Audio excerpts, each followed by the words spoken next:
Chief Sergeant at Arms David Dixon. Mr. President, the Governor of the State of Michigan, the Honorable Rick Snyder, the First Lady, and the First Family await entrance into the chamber. Will the special committee please escort the Governor to the rostrum?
Thank you very much.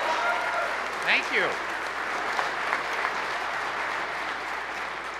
Members of the Joint Convention, the Governor of the State of Michigan, Rick Snyder.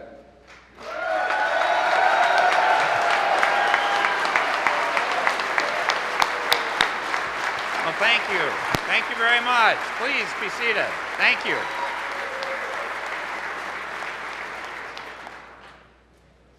Thank you for joining me tonight.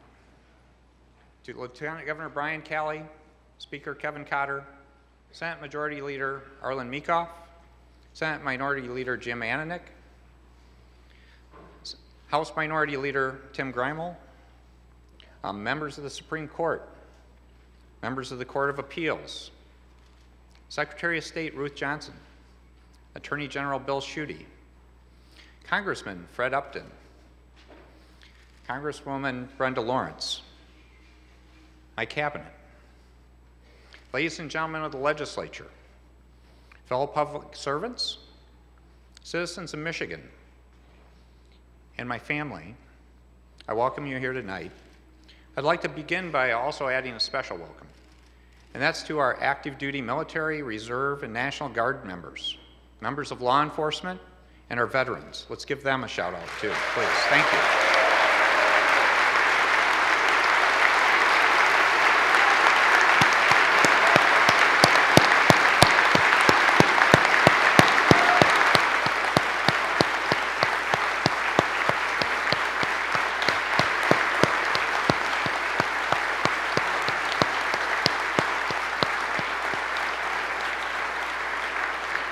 Thank you. I do want to share one special situation with you with respect to our military. Last year, we had deployed the 127th Air Wing out of Selfridge. The 127th has two key elements in terms of their aircraft. They have the A-10 Warthog, which is a close air support unit that was actually deployed in the Middle East, dealing with terrorists, other issues over there, flying sorties. It also is the K-135 tanker, which actually was deployed refueling aircraft like the Warthog and other aircraft to make sure they could run those missions. We should be so proud. Our A-10 pilots actually flew roughly the equivalent of 3 years worth of flying in 6 months.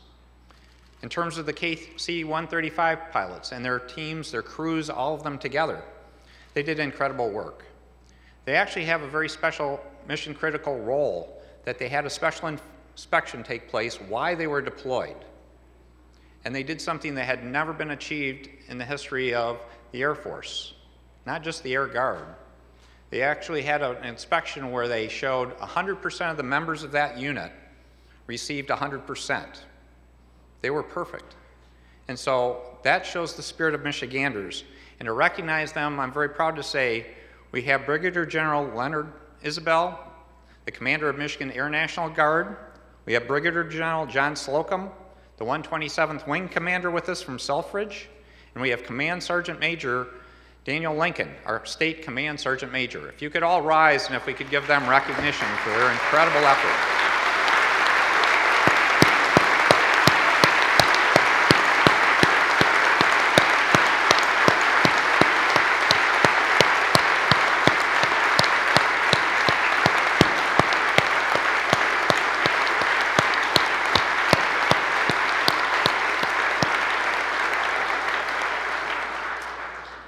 They returned right before Christmas, and I was happy to say I had the opportunity to attend the returning ceremony, and when I heard about their incredible accomplishments, I had to share it with you because it's the best of Michigan, to show what they were doing in harm's way to keep us safe.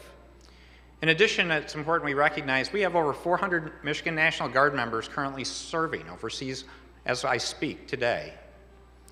And all of Michigan should be glad to hear that Amir Hekmati of Flint, a Marine veteran, was finally released from Iran and will be welcoming home here soon in Michigan.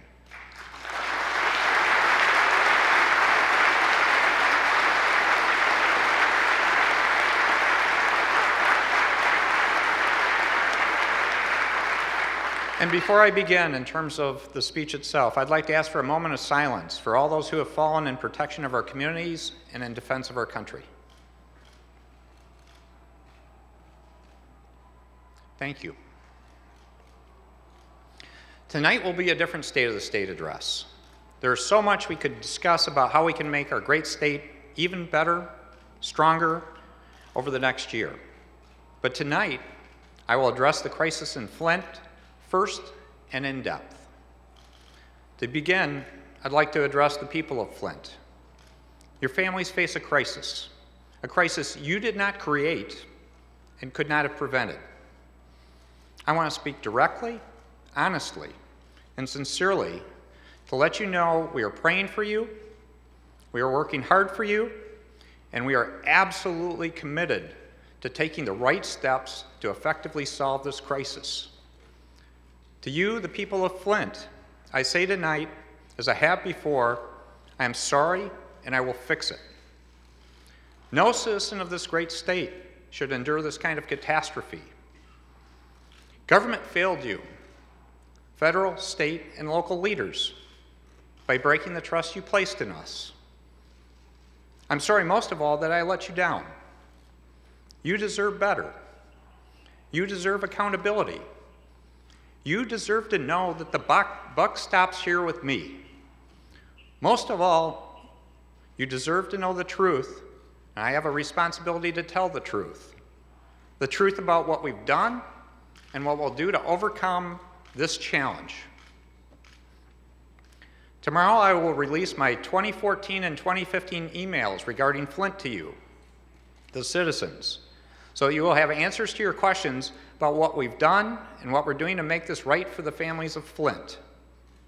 Anyone will be able to read this information for themselves at michigan.gov/Snyder. because the most important thing we can do right now is to work hard and work together for the people of Flint.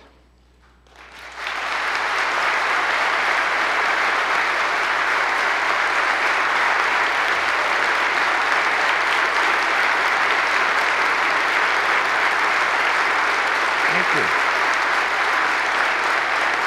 Thank you. Please be seated.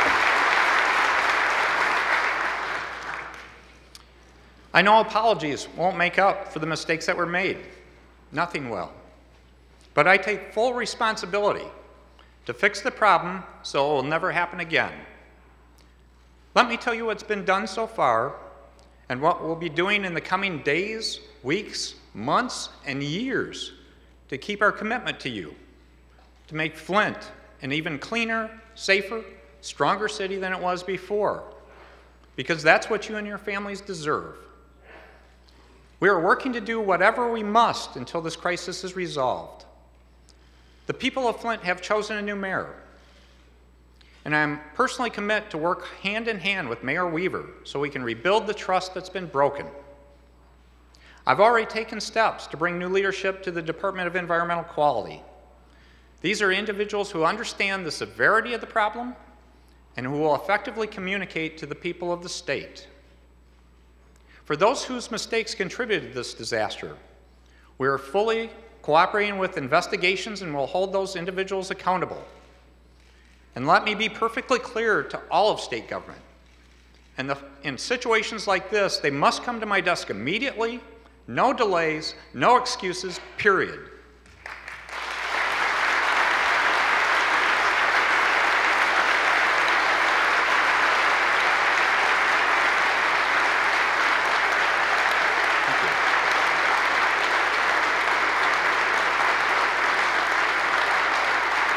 Thank you.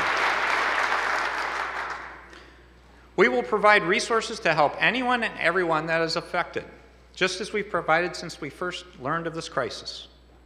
In addition to emails, tonight I'm releasing a comprehensive timeline of the steps we've taken and the actions underway to solve this crisis. Let me walk you through the facts. First, this crisis began in the spring of 2013 when the Flint City Council voted 7-1 to buy water from the Karagandhi Water Authority, the KWA. Former Flint Mayor Walling supported the move, and the emergency manager approved the plan.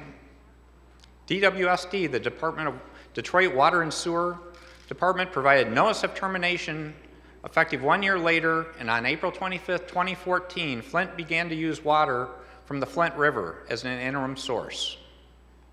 Second, soon after the switch from Detroit water to Flint River water, residents complained about the water, the color, the smell, rashes, and concerns with bacteria. Ultimately, localized boil water advisories were issued by the City of Flint in August and September of 2014, each lasting several days. Third, the Department of Environmental Quality and the Federal Environmental Protection Agency began communicating about lead concerns in February 2015. Sadly, both were ineffective in fully addressing and solving the problem. DEQ misinterpreted the water safety regulations, and EPA did not act with sufficient urgency to address the concerns of one of its experts about DEQ's approach and the risk of lead contamination. In May 2015, lead service lines to 1 residence were removed and replaced due to high lead service levels. But still, they both failed to systematically identify and solve the problem. Fourth, in July 2015, my office proactively asked about the quality of Flint's water, test results, and blood testing. The DEQ told us that Flint was in compliance with the lead and copper rule. They told us there was one concern with one house that was corrected and that there was nothing widespread to address. The Department of Health and Human Services also told us that the elevated blood lead levels were to be expected because they followed a normal seasonal trend. These conclusions were later shown to be incorrect when the Department of Health and Human Services conducted a deeper analysis of the relevant data. Fifth, in May, Professor Mark Edwards from Virginia Tech and Dr. Mona Ana Atisha, sounded an alarm about lead in Flint's water. But tragically, based on what DEQ and the Department of Health and Human Services had seen on the ground, they initially failed to reach the same conclusion. I want to thank the professor, the doctor, and the concerned pastors of Flint for bringing this issue to light. We are actively investigating why these agencies got it so wrong. And I believe we have Dr. Atisha with us here tonight, and I'd like to recognize her. If you could rise, please.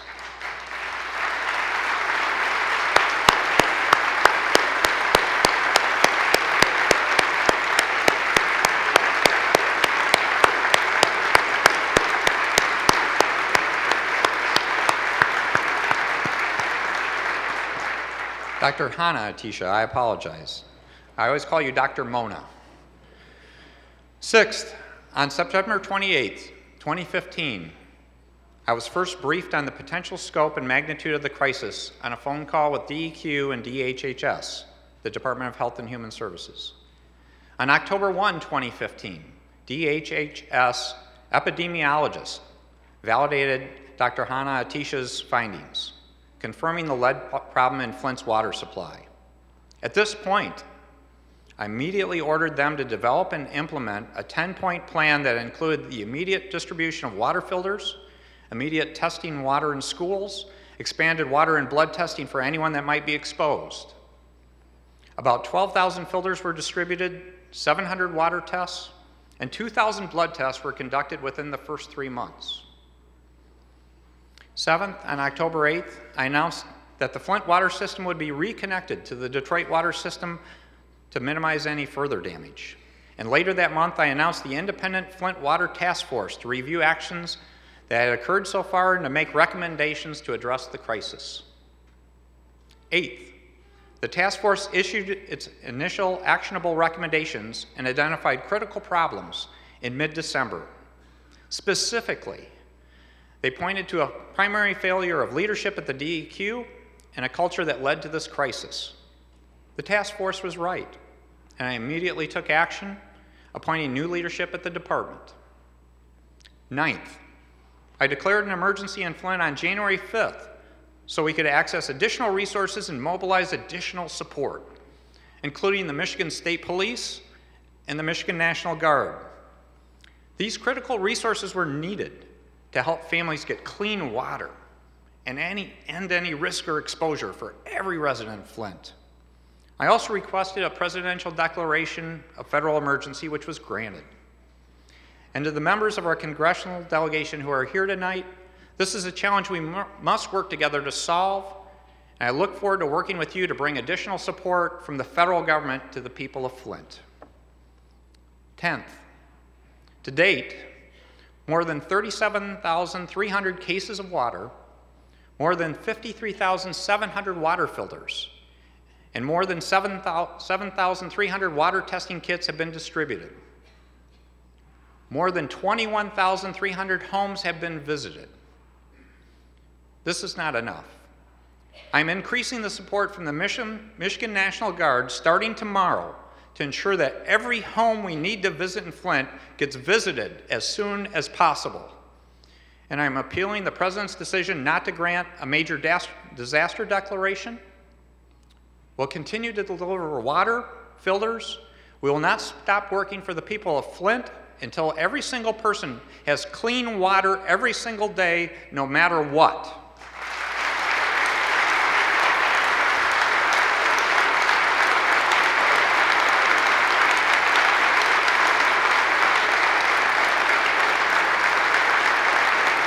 Thank you.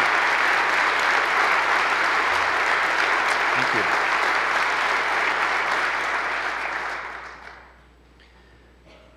That's why today I made an official request of the legislature to fund a series of immediate actions to provide everyone in Flint clean water and care for Flint's children. In addition to the $9 million supplemental appropriation for Flint made in October 2015, the request today is for $28 million with $22 million from the general fund. It includes additional bottled water, filters, replacement filters for anyone that needs these resources, assistance to the city of Flint to help with utility-related issues, testing and replacing fixtures in schools, daycare facilities, and other high-risk locations. Treatment of children with high lead levels, including diagnostic testing, nurse visits, nutritional counseling, and environmental assessments. Services will be available for the treatment of potential behavioral health issues such as ADHD for those who have had or could have had elevated blood lead levels. We'll also work with local primary care providers and hospitals to educate the community about toxic stress and how to identify developmental delays. Support for children and adolescent health centers and additional support for children's healthcare access. An infrastructure integrity study for pipes and connections using outside independent experts. An important note, this will not be the last budget request for Flint. Additional resources will be needed for water-related needs, health-related needs, educational needs, economic development needs, and more. If you would also like to aid Flint, please go to helpforflint.com, all spelled out, to volunteer or donate. If you are a Flint resident who needs help getting the water you need, go to helpforflint.com. These are the facts of what we've done and what we're doing.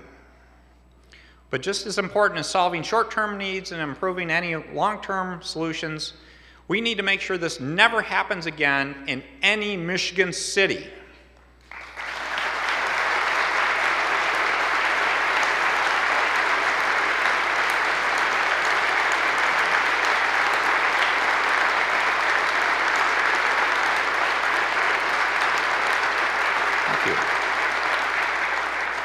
We began this process by creating the Independent Flint Water Task Force and asking them to report on exactly what happened, what accountability measures must be in place, and what investments need to be implemented.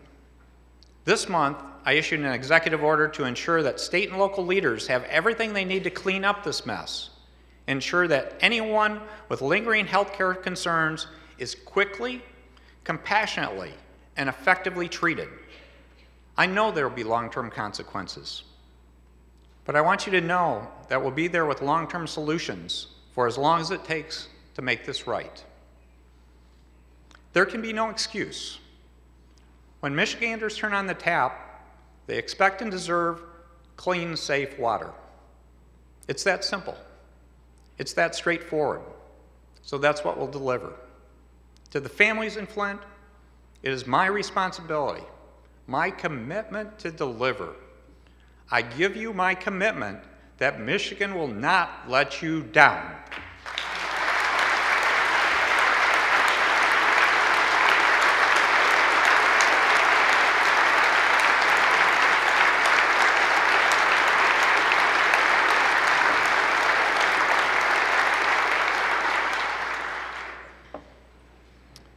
In addition to the issues in Flint, we have a statewide infrastructure challenge.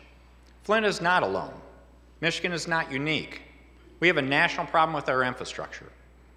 Michigan's infrastructure was ranked D by the American Society for Civil Engineers, worse than the national ranking, which was a D+.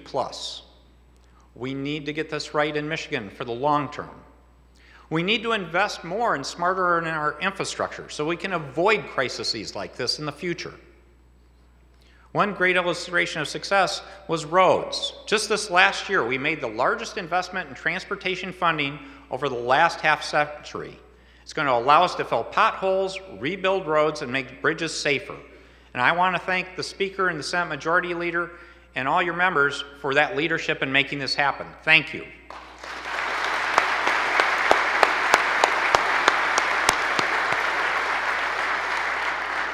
But more than roads, we have a hidden problem. We see the rusting bridges, we drive on the roads and feel the potholes and cracked concrete. But underground, some pipes are over 100 years old. Some are made of wood, others made of lead. Many burst in the winter. Out of sight, out of mind, until we have water problems, our power goes out, our sewer backs up from a flood, or our freeways flood because the pumps don't work. Lead pipes, aging natural gas infrastructure, wastewater overflows, energy reliability, ports needing emergency dredging. Line 5, underneath the Great Lakes, even the Sioux Locks. We need to have better solutions. We can come up with better solutions. One illustration I want to note is we've made progress with respect to iron pipes for natural gas transmission. Across Michigan, we have many miles of aging iron pipes for natural gas. This isn't a theoretical risk, there is a real risk there. I want to compliment the Michigan Public Service Commission back in 2011 for identifying this problem and starting to take action. They made a commitment that required raising rates, but we've started to replace a number of those old cast iron pipes to make it safer for people, for the environment. We were smart. We began the process when costs were low, so we could afford to replace those pipes. We still have many more pipes to go, though. This is the kind of problem solving we need in the future. Now, here are some actions we can immediately take on our infrastructure. First, I want to issue an executive order. I will issue an executive order to the Michigan Department of Transportation that they will confer with local officials and utilities every time we do a new road project, because it's the best opportunity quite often to replace that aging infrastructure underneath those roads when that road is torn up. We can save money, we can do this smarter. I asked the legislature to consider looking at the same issue when local government does road projects and how we can partner to say if those roads are torn up, let's do more while we have that opportunity. When lead investigations are made in the state, we don't currently do this, but we should be checking water sources in critical areas, in addition to checking for paint, dust, and other environmental factors. We should be ensuring that all schools in Michigan test for lead, putting a priority on those in areas where we know they have aging infrastructure or lead problems in the past. And we should be increasing nutritional and lead education efforts in schools as well. Now, overall, we need a smart strategic plan for all of this. It requires an honest assessment of the challenges, opportunities, and costs. That's why I will be creating the Commission for Building the 21st Century Infrastructure. We need experts steeped in credibility and clout, visionary leaders committed to Michigan's future. They'll study what Michigan needs, develop a plan for making the right investments in water, sewer, transportation, broadband, and other areas, and also discuss how we will pay for these investments. And I'll ask for their report in September of this year. In addition to infrastructure in Flint, I now want to talk about Detroit and education. Great challenges cannot be addressed without hard work, long hours, and true partnership with the communities in need of new hope and a fresh start. But solving them is not impossible, and certainly not without precedent. Let's look at Detroit, 1 year after leaving bankruptcy. As Detroit continues to rebuild, it should give every city in this great state the hope and belief that we can deliver new opportunities for everyone. Who would have dreamed possible that the idea that just a year after bankruptcy, our state's largest city has become a hub for innovation and excitement? There's dynamic economic growth in the downtown and midtown, and it's keeping and drawing young people to our state. It's important to note there's much more work that needs to be done, especially in the neighborhoods. But progress is evident everywhere. There are over 59,000 lights have been turned on, more than 7,600 structures demolished since 2014. Violent crime is down 18% since 2012. We're showing what Detroit can do. And as part of that, I would ask recognition for Mayor Mike Duggan, who's with us tonight. Mike, please stand up.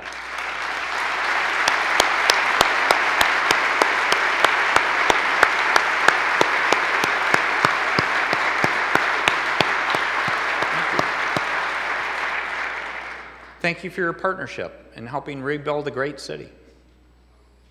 Though our recent work in Detroit gives us a measure of pride, Detroit schools are in a crisis. The Detroit schools are in need of a transformational change. Too many schools are failing at their central task of preparing our young Michiganders for a successful, rewarding life. Simply put, not all Detroit students are getting the education they deserve. This is a large problem. Nearly 100 schools in Detroit public schools 60 charter schools in and around the city, 15 educational achievement schools, several adjacent charter and school districts. Yet parents can't find the quality education they seek. One of the issues is Detroit public schools are deeply in debt. By this summer, it will be over $515 million in debt. To achieve the needed academic outcomes, financial stability in Detroit public schools must be achieved. Over $1,100 per student is going to debt service and not the classroom. Let's solve this problem and help the kids. Taking prompt legislative action is needed to minimize the fiscal impact on both Detroit and the rest of Michigan. The time to act is now and avoid court intervention that could cost all of us much more and be much more detrimental. I want to thank Senator Hansen for the legislation and the input of many legislators that they provided over the last several months. And I ask you to move with great haste. Senator Hansen, please rise.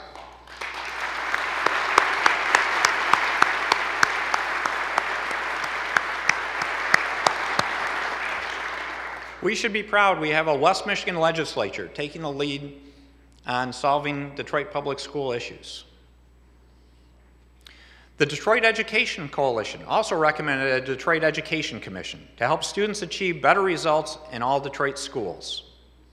This is a good idea, but it hasn't drawn much support. We should keep looking at this key element to help Detroit's kids.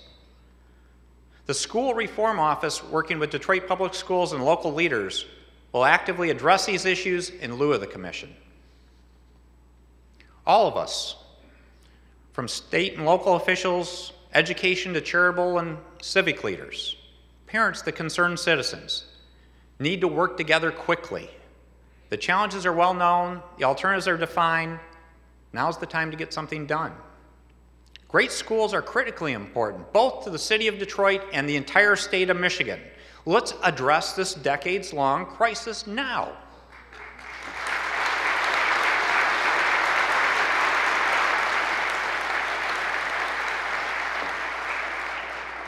Every Michigan child deserves an education that launches them into a successful career path in life. The best careers in the modern economy require training with access to programs that gives them the skills and experience necessary to prepare them for college, career, and for life. We've made progress. We've made some good reforms. We've added tougher academic standards without federal mandates. We've talked about teacher effectiveness. We're a national leader in funding preschool. We've created early literacy programs in terms of pre-3 reading. In terms of STEM programs, we're a leader with programs like FIRST and Square One. We've done some wonderful things with early and middle college programs. And we've made a commitment, I have made a commitment to make sure that we're the nation's leader in career technical education. These are all great opportunities. We can see the great potential of our children when we see these things. And one illustration I would note to you tonight, hopefully you got that program, because I want to recognize the wonderful young student that designed that program cover. And if you could rise, we have Elena Keel up in the gallery from 7th grade in New Baltimore, Anchor Bay Middle School.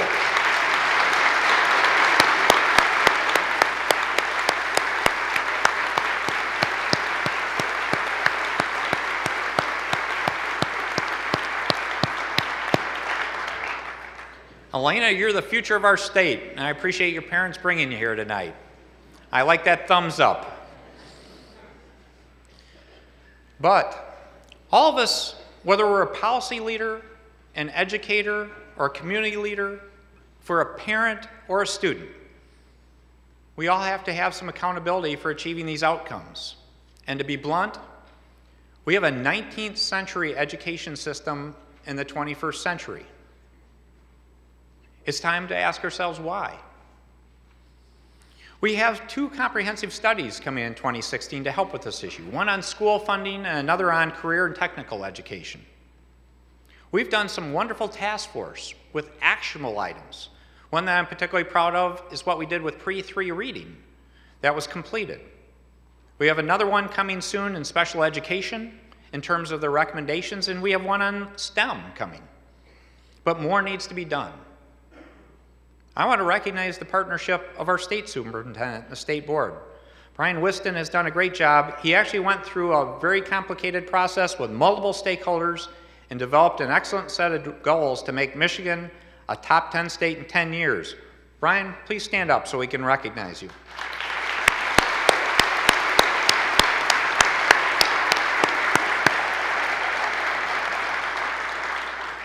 I want to show partnership with the state superintendent and the State Board of Education by creating a commission for a 21st century education. Again, let's do a bipartisan, multi-stakeholder effort to look at all these studies, all these recommendations, to investigate what have been the obstacles holding us back from greater success. And let's deliver recommendations to building Michigan's educational future. The goals we want to achieve. What's the appropriate structure? What's the appropriate governance? And how do we fund it? And I ask that this commission will deliver the results by the end of November. Now let me transition to talking about our economic future in this state. Our economy might seem good today, but we need to take action to make sure it's good in the future. We should not take it for granted. That's how we had the mess of the last decade. In terms of accomplishments, we should be proud from a job creation point of view. Since December of 2010, we've created over 420,000 private sector jobs. We rank number 6 in the nation. That equates to 232 new jobs every single day in the state.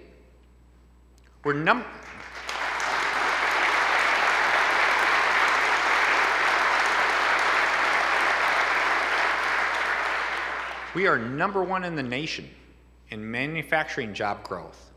Our unemployment rate, it has been cut by more than half since December 2010. We're 3rd in the nation for the largest reduction in unemployment in that time period. Importantly with it though, it's not just about more people working, personal income is increasing again in Michigan. We saw a huge drop in that last decade, the lost decade. I'm proud to say in 2014 it increased 3.9%, more than doubling the prior year's growth rate of 1.4%. But it's important to remember that not everyone has participated in this comeback, and we need to take special efforts to make sure the people and places that have not participated join us. We have created programs to do this, but we need to continue to ramp them up with respect to our urban areas, in particular places like Detroit, Flint, Pontiac, and Saginaw. One program I'm particularly proud of, and we have a number of others, but it's Community Ventures. It was a program we built with solely state resources because we wanted the flexibility to find out what needed to be done and get it done. And it has been successful. It has now employed over 4,000 people by partnering with 110 companies. Its retention rate after 1 year is nearly 70%, 69%, and its wages on average are $11.80 an hour. If you think about it, what a great start, but what I'll tell you is that's not a final point. That's a point to get people successfully working that haven't. Then we can apply traditional programs to give them upward mobility, more opportunity for a bright long-term future. In Flint alone, this program's accounted for 618 jobs already. We need to help other places though. I mentioned our urban areas, but too often we forget we have rural communities, we have smaller communities that also suffer great poverty, and we cannot leave them behind either. So I'm proud to say last year we launched a program called Rising Tide. And the program is based on the premise to go to each one of our 10 regions in the state and identify a challenged community. We have gone to those challenged communities and said, we want to present a team of resources. It's not just about money, but people that can help. And we've got a collaborative effort between economic development resources, community development resources, and talent development resources, all teaming together to go help those communities. join the rest of us. As soon as we get those communities succeeding and we're starting to see progress, we will pick new communities to take their place. And we will keep on going down that list until we've covered every corner of Michigan. That's what we should be doing. Now, in terms of Michigan's economic future, if you look at the industries in Michigan, we have automotive, agriculture, and tourism. I like to say our big three. They're all doing well in the state, extraordinarily well in some ways. The one tonight in particular I want to talk about, though, is the automotive industry. We should be so proud. We set U.S. records for car sales in this country over the last 12 months, and next year is expected to be even better. Michigan has been the beneficiary of that. We are still the heart and soul of the auto industry. Make no mistake about that. We should carry a special pride with that. Over 70% of the research and development for the U.S. auto industry happens right here in Michigan, in addition to building more cars than any other state.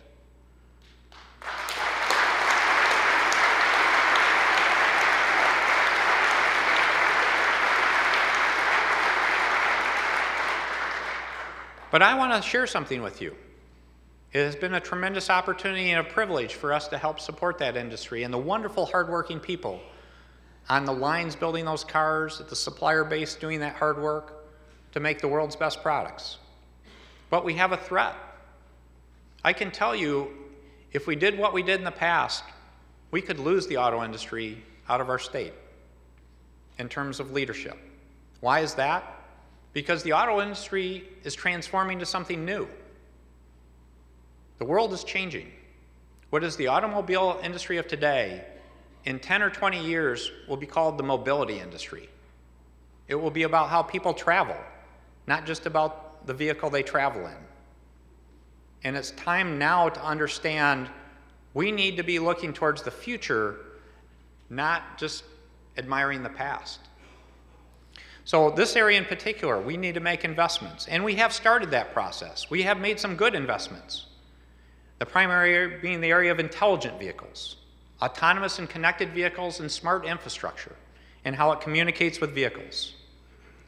Several years ago, we created something exciting in partnership with the University of Michigan and a lot of partners called the Michigan Mobility Transformation Center. This is actually a real project that you may not realize is taking place in southeastern Michigan.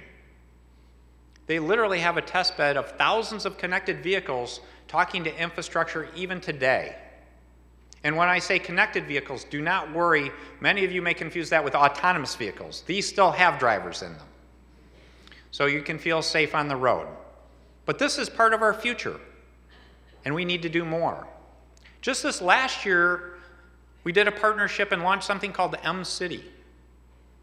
It's a 32-acre campus at the University of Michigan that is for testing autonomous and connected vehicles. A closed-loop system that has many different environments. It is swamped.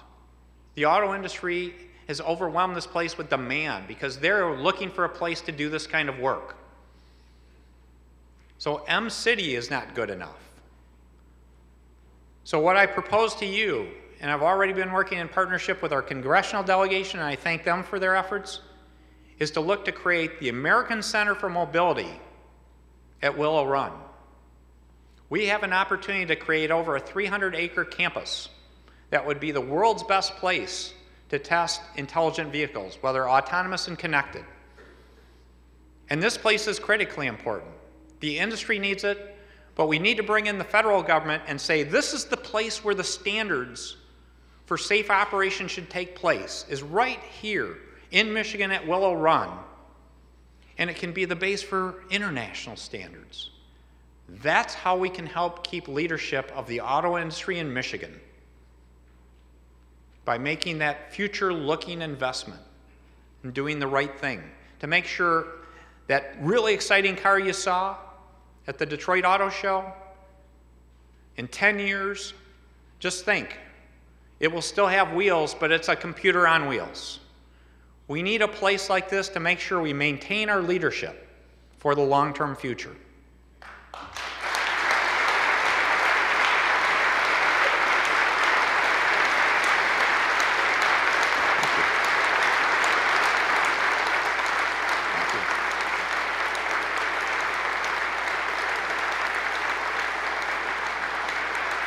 Thank you.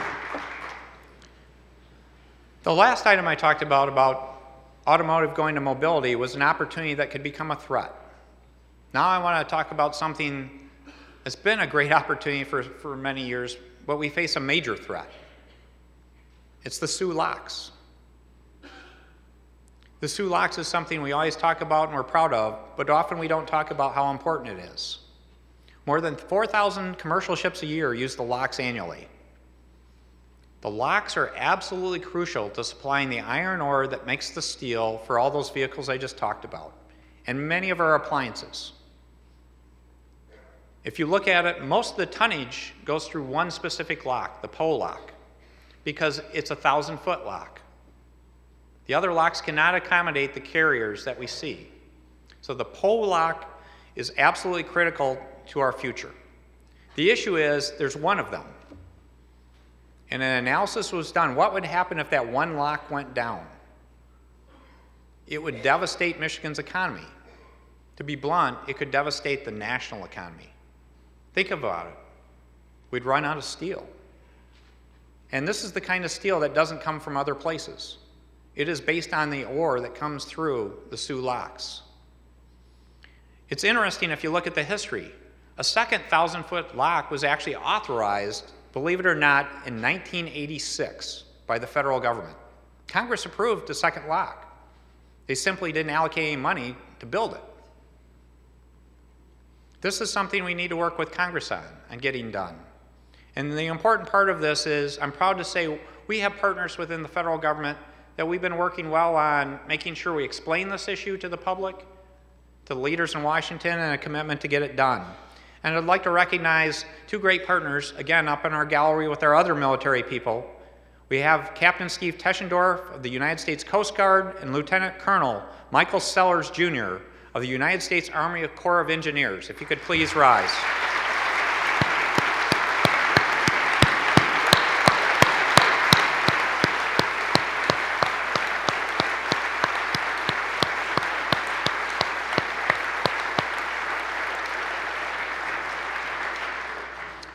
Just as I mentioned a commission on infrastructure, a commission on education, when those commissions get their work done, we need to aggregate this to talk about the economy of the future.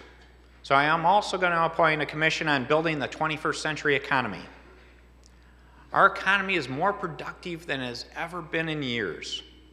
We're doing better, but better isn't good enough. We need to be committed to continuous improvement, delivering the healthy economy that Michigan deserves, one that provides opportunities for every Michigan, every person that wants to work hard, get ahead, and stay ahead. Let's build on that work of those first two commissions, but let's also add the concept of innovation and long-term economic tools and creating a culture of continuous innovation. And I'm proud to say we have a group that really represents that here tonight. I made a trip to the Upper Peninsula last year, and I went and visited Northern Michigan University. And they took me to a place, I think it was an old bank branch. It wasn't even near campus that much. And I walked in, and it was about students helping inventors. The inventors were walking in with ideas. The students were talking to those inventors about the ones that could be made into real products. And it's happening right up in Marquette today. This is a program that should be all throughout Michigan. Think about this, engaging our students with our inventors, creating new economic opportunities. It's exciting. And so I ask that you give recognition. Also with us tonight in that same section of the gallery is we have a group of students and some of their leaders from Invent at NMU. Please rise.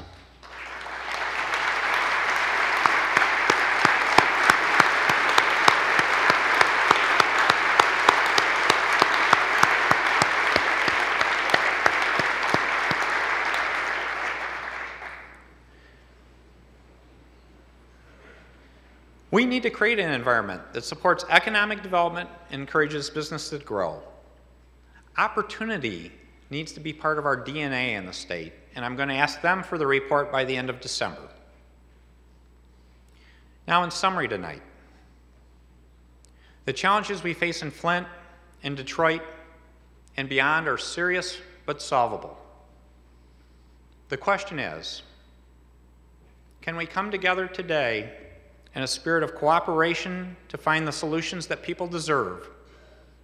Or will we succumb to crisis and allow politics and finger-pointing to overcome the real needs of real people? We have to solve this challenge because every single citizen depends on us, and we need to give them a better, brighter future. They deserve it, to raise a family, to work hard, to get ahead.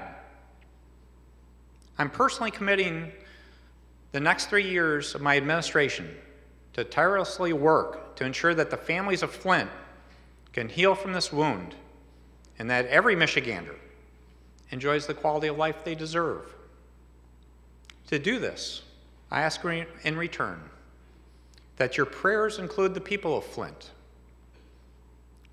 I ask for the continuing strong partnership, counsel, and commitment of all of our legislators gathered here.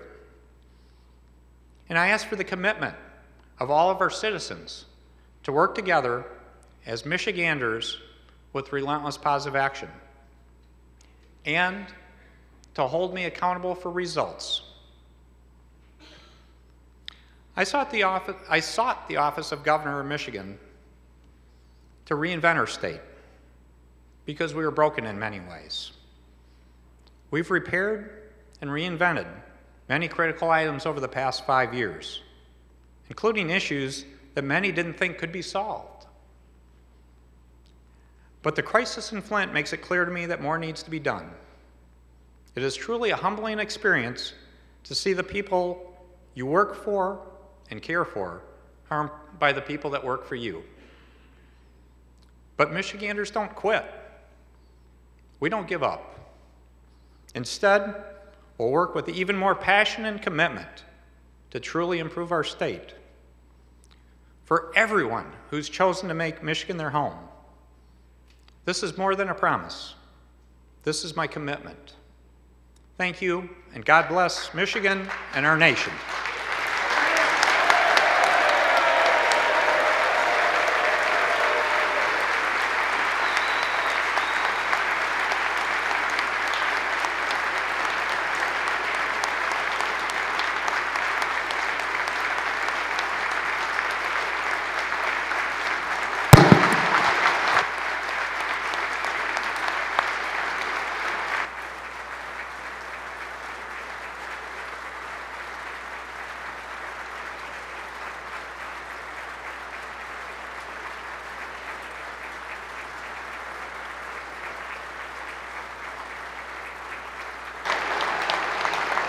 The escort officers will escort the governor, the first lady, the first family from the chamber.